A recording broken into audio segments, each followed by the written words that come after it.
Johnny S με ένα άλλο RAW 6 vlog.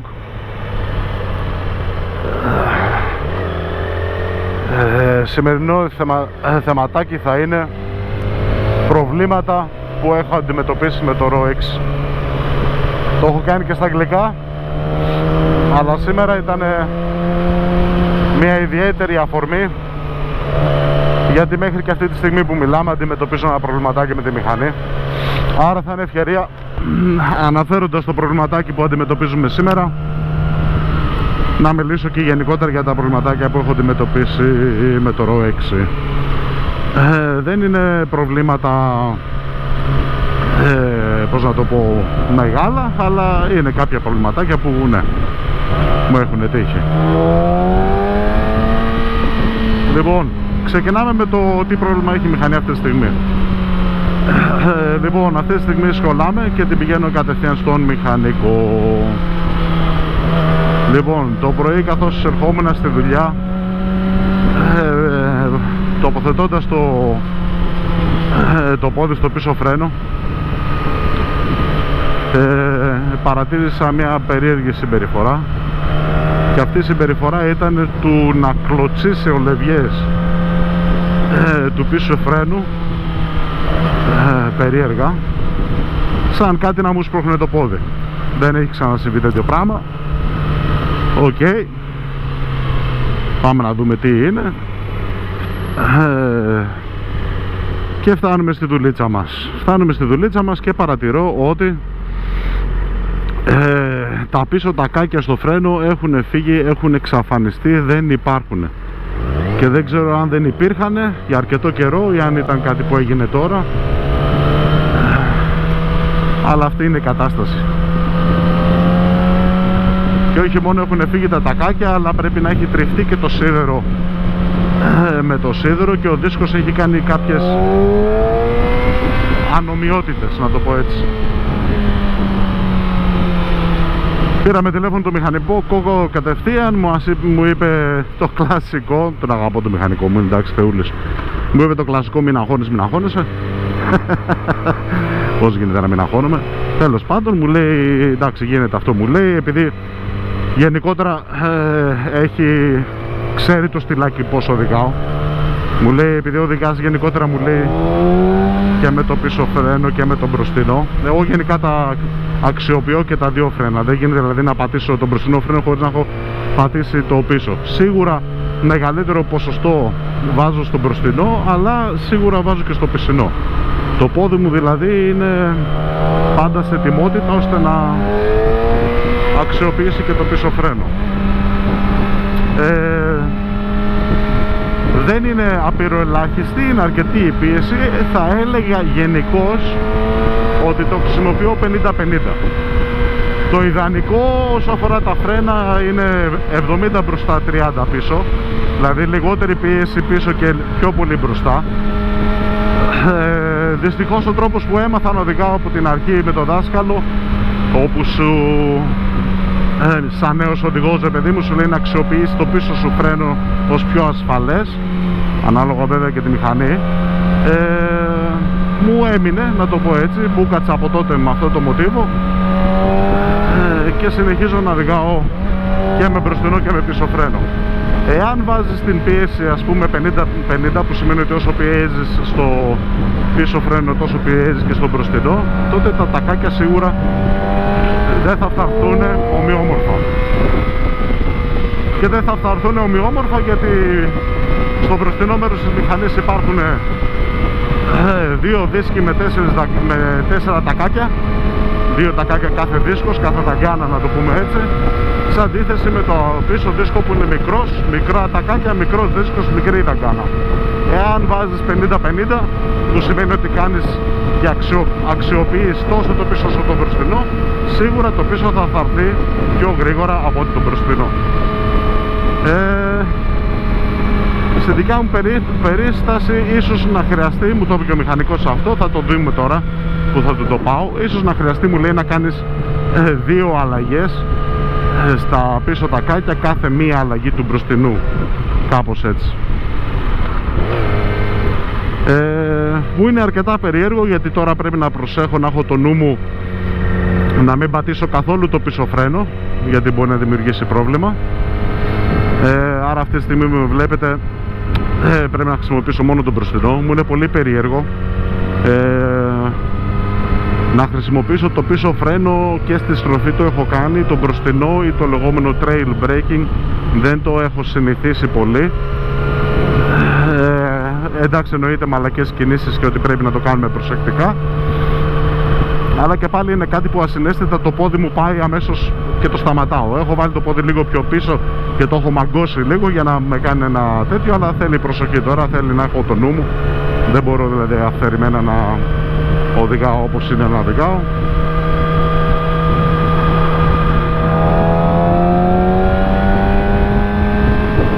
Τέλος πάντων, θα το πάμε σιγά σιγά και προσεκτικά. Αυτά όσο αφορά το πρόβλημα που αντιμετωπίζω αυτή τη στιγμή με τη μηχανή. Δεν είναι, ξαναλέω, κάτι extreme, απλά μου κάνει εντύπωση για το πώς έχει δημιουργηθεί αυτό το πράγμα, γιατί εγώ γενικότερα είμαι τυπικός με τη μηχανή, δεν την αφήνω να φτάσει ποτέ στο σημείο. Τα τακάκια επίσης έχουν ένα προειδοποιητικό μέταλλο που αρχίζει και σφυρίζει όταν αρχίζει και τρώγεται το τακάκι, το οποίο δεν έγινε στη δικιά μου περίσταση. Δεν καταλαβαίνω πώς έφτασε στο σημείο και τα δύο τακάκια να έχουν εξαφανιστεί εντελώς. Και όχι μόνο αυτό, αλλά υποθέτω ότι μπορεί και το τακάκι να έχει φύγει για κάποιο χρονικό διάστημα, για να έχει γρατζουνίσει το δίσκο. Αυτό είναι που έχω απορρίσει, αυτός είναι ο προβληματισμός μου και θα το μεταφέρω και στο μηχανικό σήμερα, λέγοντας ότι αν μπορείς να κοιτάξεις λίγο τη δαγκάνα γενικότερα, γιατί είχα να πέσει από τη δεξιά μεριά, μήπως παιδί μου δεν αποεμπλέκεται ο δίσκος, μήπως υπάρχει περίπτωση να υπάρχει μια πίεση συνεχόμενη στο τακάκι π.χ. Και αυτό να το κάνει να αυθύρεται και τα λοιπά. Τέλος πάντων, θα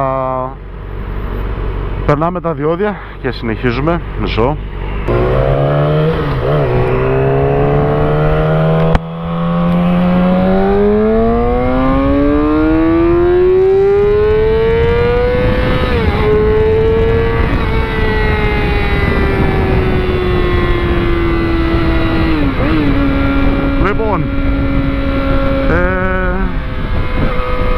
Αυτά που λέτε όσο αφορά το πρόβλημα που έχω τώρα, θα μεταφέρω αυτές τις απορίες που έχω προς το μηχανικό. Εντάξει, με βάση αυτό που μου είπε και αυτός, δεν είναι κάτι το αγχωτικό. Το μόνο πράγμα που έχω στο μυαλό μου που απορώ είναι το πώς έφτασε σε αυτό το σημείο, τίποτα άλλο. Θα ήθελα δηλαδή να του ρίξει μια ματιά όσο αφορά το πώς έφτασε, ρε παιδί μου, στο σημείο να μην υπάρχει καθόλου τάκα, για να μην το πάρω χαμπάρι. Στην αρχή επίσης σκέφτηκα λόγω της καινούργιες μπότες μήπως κάνω εγώ κάποια λάθος τοποθέτηση με την μπότα, όπου να ασκώ μια πίεση, να το πω έτσι, αλλά δεν ισχύει κάτι τέτοιο. Από τότε που πήρα τις καινούργιες μπότες, αλλά και πιο πριν, το πόδι είναι πίσω. Χρησιμοποιώ δηλαδή όχι το πέλμα του ποδιού, αλλά το μπροστινό μέρος του ποδιού όταν είναι πάνω στους μασκέδες.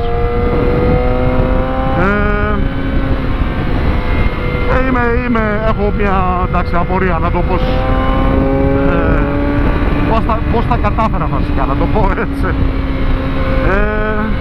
Και το άλλο επίσης που θα ήθελα να το αναφέρω, που έχει να κάνει σχέση με τα φρένα, γιατί το έχω παρατηρήσει εδώ και κάποιο χρονικό διάστημα, ίσως εδώ και 3 μήνες να πω, 3-4 μήνες, έχω παρατηρήσει το μπροστινό φρένο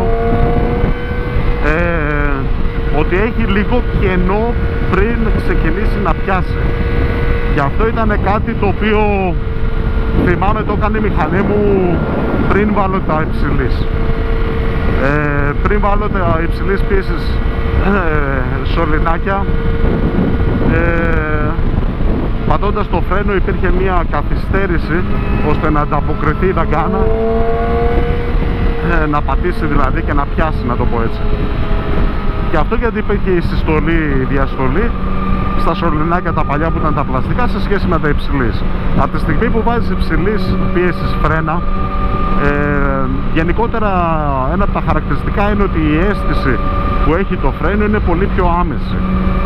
Και εννοείται ότι πιάνουν και πολύ καλύτερα, που σημαίνει ότι μία αλφα δύναμη στο δάχτυλο αντιπροσωπεύει πιο πολύ την αντίστοιχη δύναμη στο δίσκο που θα ασκήσει η δαγκάνα, γιατί δεν υπάρχει, ξαναλέω, αυτή η συστολή διαστολή από τα σωληνάκια. Σε αντίθεση με το αν υπάρχει συστολή διαστολή, αυξώντας δύναμη μπορεί να χρειαστεί να βάζεις παραπάνω ώστε να υιοθετήσεις και την συστολή διαστολή το λάστιχο. Θέλω να το ρωτήσω και αυτό γιατί γίνεται. Ελπίζω να μην είναι κάποιο πρόβλημα του μπροστινού συστήματος βράδευσης. Θα το δούμε. Αυτά όσο αφορά το τώρα πρόβλημα. Όσο αφορά γενικότερα θεματάκια που είχαμε το RAW 6, δεν ήταν πολλά. Ένα στην ουσία είναι.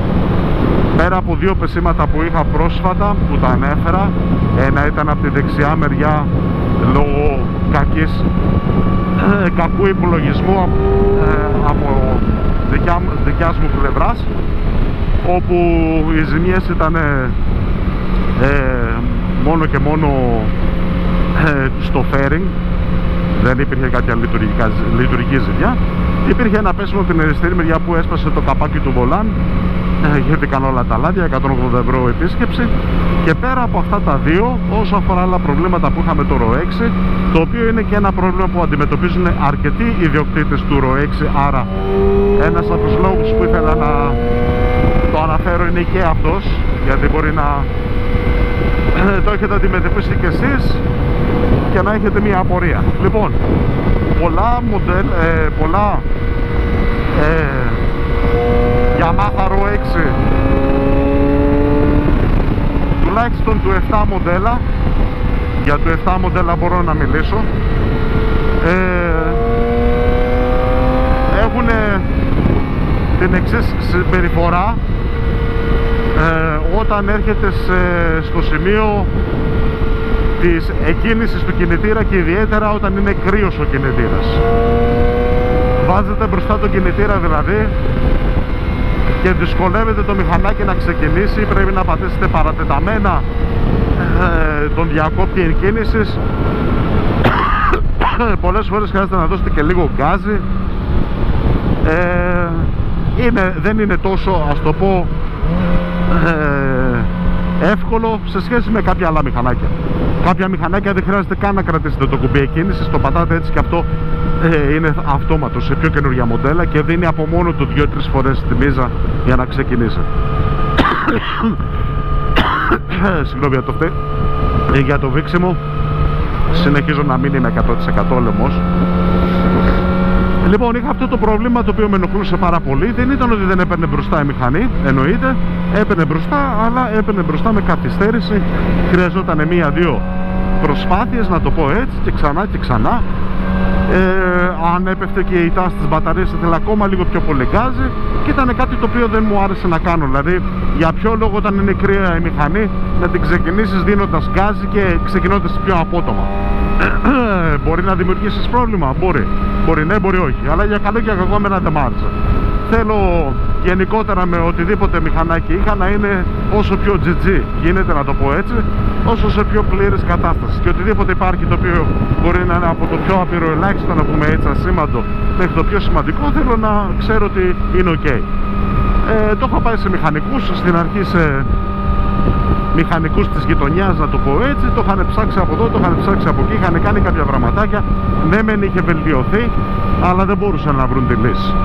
Επίσης να τονίσω ότι η δικιά μου μηχανή δεν έχω επεμβεί πάνω στη μηχανή όσο αφορά προγράμματα, κεφάλους, power commander και τα λοιπά, τίποτα. Ήταν εργοστασιακή, που σημαίνει ότι δεν το δικαιολογεί να κάνει κάτι το οποίο δεν είναι κανονικό, φυσιολογικό. Και στο τέλος, επειδή είχα πάει σε αρκετούς μηχανικούς που δεν είχαν βρει το πρόβλημα, αναγκάστηκα να την πάω στην ίδια την αντιπροσωπεία μοτοδυναμική, με άλλα λόγια, στην Ελλάδα, συγκεκριμένα στο υποκατάστημα της Αγίας Παρασκευής. Ήταν ένας ψηλός εκεί πέρα παλικάρι που, τέλος πάντων, μην κακολογήσω, πριν πολλά χρόνια τώρα αυτό, που είχα πάει τη μηχανή, Την κοίταξε, ναι, μου λέει, είναι αυτό και αυτό, το φτιάξαμε, είσαι κομπλέ. Την παίρνω στο καπάκι, με το που πάω σπίτι την επόμενη μέρα, μία από τα ίδια. Πήγα να του πω, τι έφτιαξες μαλάκα, με δουλεύεις.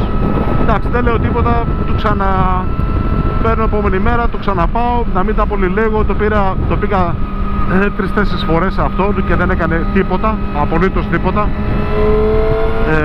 Συνέχισε το πρόβλημα να είναι αυτό που είναι, σε σημείο που τα πήρα στο κρανίο και του λέω, φίλε, πόσες φορές θα το φέρω ακόμα? Και η ατάκα τότε η θεϊκή που μου απάντησε το παλικάρι είναι, εντάξει, μου λέει, μην τρελαίνεσαι, τα ROX είναι γνωστά ότι δεν είναι τσακμάκια. Και εννοείται, επειδή τα πήρα στο κρανίο, του λέω, είσαι σοβαρός? Δηλαδή κοντέψαμε να γίνουμε μπίγες με τον τύπο, γιατί έχει θράσος.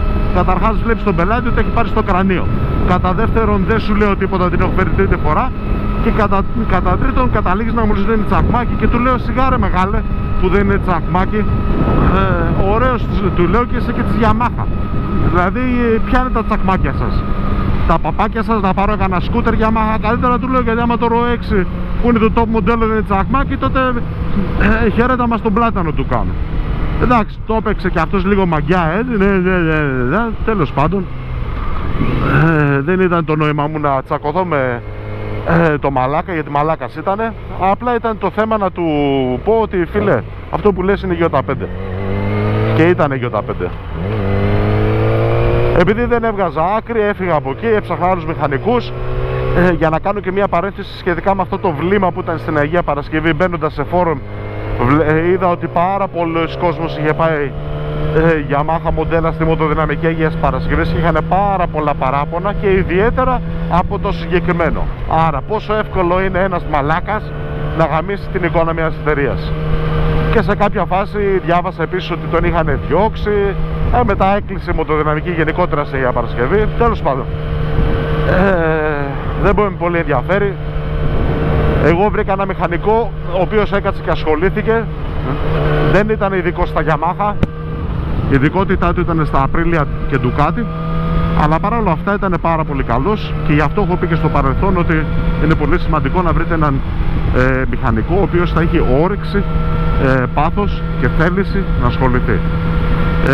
Μου το είπε ξεκάθαρα την αρχή, μου λέει, αν δεν σε πειράζει θα ήθελα να μου αφήσεις τη μηχανή, γιατί δεν είμαι ειδικός, να το ψάξω αρκετά, και επειδή όπως μου λες έχεις ταλαιπωρηθεί και εσύ πηγαίνοντας τους σε πολλούς και διάφορους, δεν θα ήθελα να είμαι κι εγώ άλλη μια επανάληψη.